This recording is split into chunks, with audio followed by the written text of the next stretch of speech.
μέρα ανθίζει η καρδιά μας ξανά. Γιατί έχεις γενέθλια γλυκιά μας μαμά, με δυο αγκαλιές που λένε ζωή, του Πέτρου και της Μαρίας, την πιο ζεστή.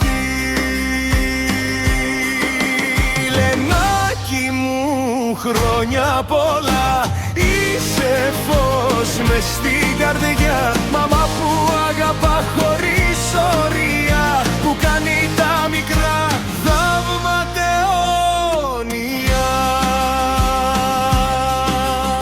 Σε κάθε σου βλέμμα ελπίδα και στοργή, σε κάθε σου λέξη μια προσευχή. Μας έμαθες αγάπη, μας έδωσες φτερά, να στεκόμαστε ορθοί ψηλά δυνατά.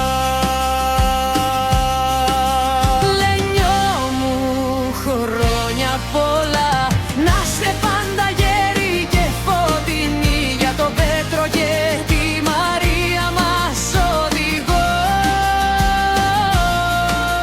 Μα πάνω απ' όλα άνθρωπος τρυφερός. Κι αν ο Χρόνος περνά σιωπηλά, η αγάπη μου μένει ίδια βαθιά. Ό,τι κι αν έρθει, ό,τι κι αν βγει, είσαι το σπίτι μας, το τέλος και η αρχή.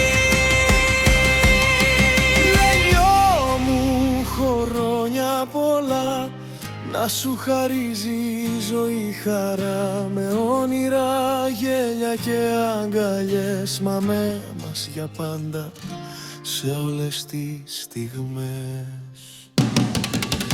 Λενιό μου, χρόνια πολλά, να σου χαρίζει η ζωή χαρά, με όνειρα, γέλια και αγκαλιές, μαμά μας για πάντα σε όλες τις στιγμές.